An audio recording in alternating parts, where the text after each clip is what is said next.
back, everybody, to another edition of Lunkers and Bucks. It's third week of either or out in Southampton County. Got my 8-point last week. If you haven't seen that video, check out the week prior. I'm out here with two of my friends. I'm sitting on the edge of about 20 acres. We've got another guy up top, and we got another guy centrally located. So we're kind of in a triangle. I'm sitting on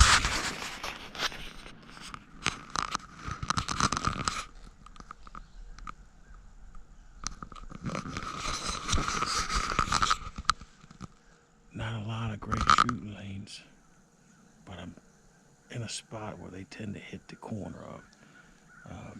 Over on the fields, that's another hunt club's property. We're stuck in the woods. Still a nice place to go. A lot of other activity out here. A lot of cars, a lot of people, dogs all over the place. Not sure where they're going. Hopefully they're going to let them in somewhere around here. Absolutely beautiful day again. A little bit warmer than I like. And of course I did find the one sinkhole out here, so my right leg is completely soaked. But nice thing is it's warm, so it's not that bad. I've got good vision all over the place. Even if I don't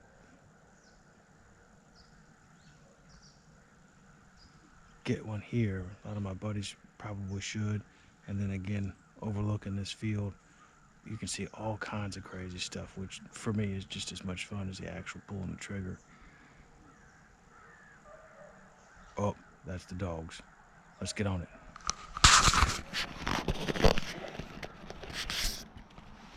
Just a little safety tip from someone that's done everything wrong over the years. I like to load my gun when I'm ready to hunt. At times I'll load it at the truck, load it on the way to the woods, load it before I get up in my tree stand, just thinking something's going to come through the woods that I have to shoot. It's never happened, and there's too many problems that can occur climbing a tree, doing whatever with a loaded gun. So I nowadays, as I get older, I wait till I'm ready to hunt before I actually chamber around. I'm in my summit tree stand. I'm using a Browning 12 gauge pump. For me, best gun on the market for the money. It's a bottom eject, and you can load it on the bottom. Safety on top, and there's 3 chokes for bird, deer, duck, pig hunting. I've hunted everything in the world with this and done just fine. I got it when I was 13 as a Christmas present, and have been hunting with it for over 30 years. If you're looking for a good shotgun, um, you can't go wrong with it. And this is a used shotgun. Again, I got it when I was 13. What I like about it is when I get up in this tree stand, the larger guns are harder to maneuver. This is the right size, weight. The stock is smaller, so when I'm moving around in my tree with this tree stand, I got better mobility. So again, Browning is a good gun. It's only going to run you between $600 and $700. It's more than some of the other shotguns out there, but if you're going to use it for 30 years and give it as a gift, something that can be handed down from generation to generation, spend a little extra, get something that's really good, that you can be proud of. All kinds of hunting dogs. For the purposes of deer out here in Southampton County, the two that I've seen the most are beagles and the American foxhound. I once saw a deer come out of the woods and head to the middle of the field and come right underneath my stand. About 20 minutes later, a dog comes running out, starts crisscrossing the field, and then finds the scent of the deer. Deer have scent glands on the bottom of their feet. Finds that scent gland, comes right up underneath my stand where the deer had come, and pushed him right out of the briar patch. Unfortunately, it was a buck only, and it was a doe. But this was several hundred yards that this dog came out, found the scent, and chased him right down and pushed him right back out. If you've never seen it, it's pretty impressive. The tree line is what separates the property I'm hunting and the other hunt club's property. And you can see that this is young brush, pine trees, grasses. This was clear cut or timbered a few years back, and sometimes this is where the deer are hanging out. And apparently, With all this warmer weather, the mosquitoes are back out in force, so I've got to put my gloves on. But I've never really hunted this spot with the clear cut. There's always been trees there. I've always popped deer out of here. So I'm hoping that my past luck is going to pay off today as well.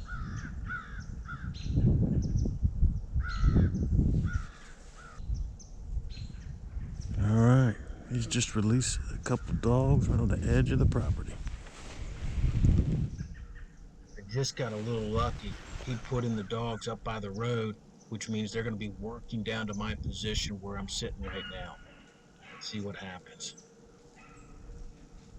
Sometimes the deer will move right away. Sometimes the deer won't move unless the dog's right on them. But I've got to be ready because if there's any deer in here, they're going to be busting ass. And I can't shoot them when they're in the field. I have to shoot them as they come through the tree line.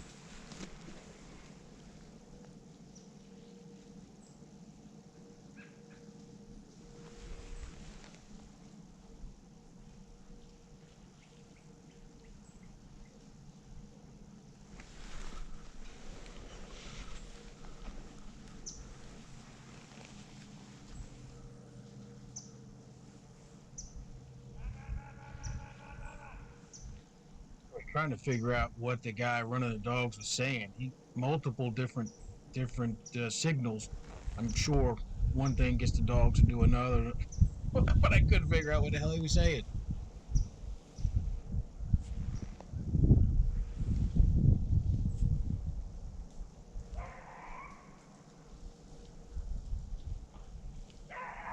Pretty tough knowing what's coming through here. What I'm looking for is movement of the tops of the grasses.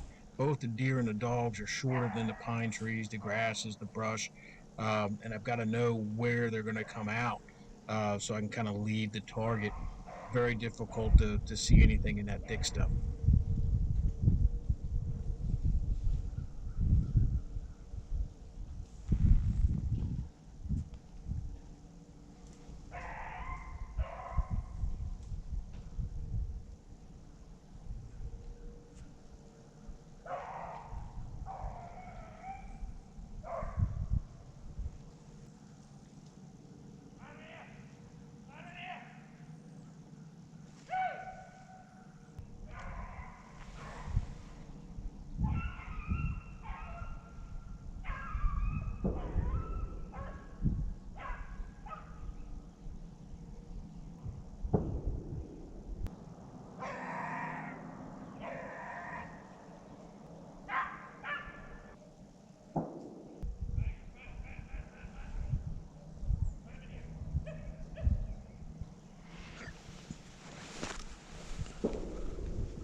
There goes a turkey.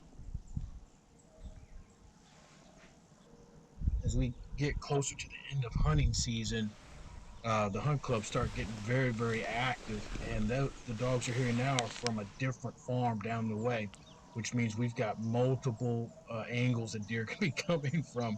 So it's super exciting right now. I don't know about you guys, but my heart rate goes up when I'm hearing multiple packs of dogs.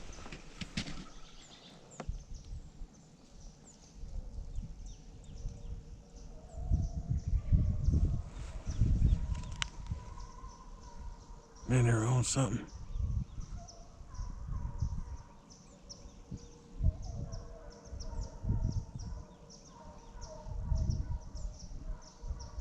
Dogs don't always bark. Sometimes they do, sometimes they don't. But usually when they kick something up, they just start going nuts. So whenever you hear the whole pack barking, you know they're usually on something, and you're just, your head's on a swivel looking for whatever it is.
dogs have been in here this whole time, and the fact that they've quieted down and you don't hear a thing is a bad sign that there's anything in here.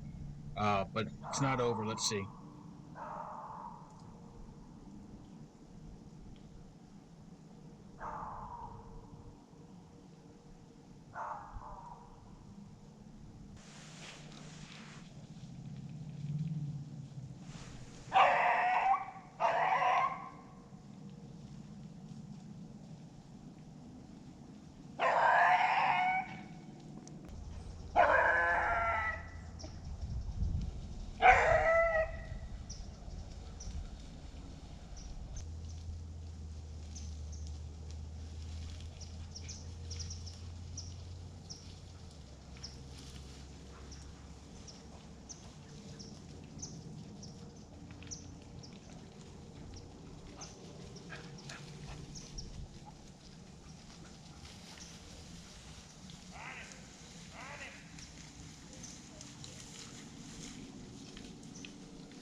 Sounds like he's saying, find him, find him.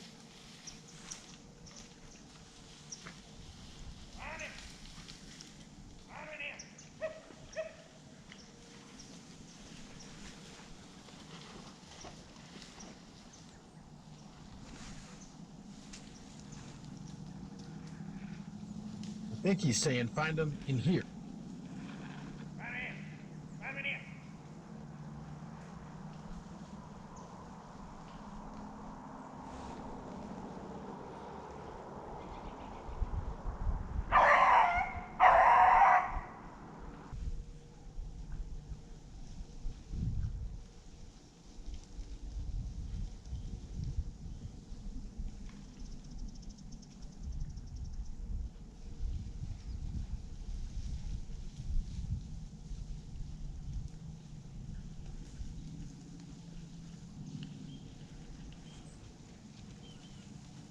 At this point, they've worked this area pretty good.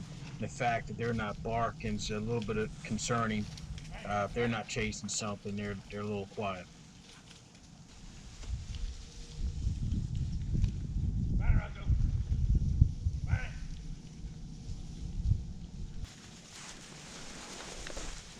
Two more beagles, cute little things.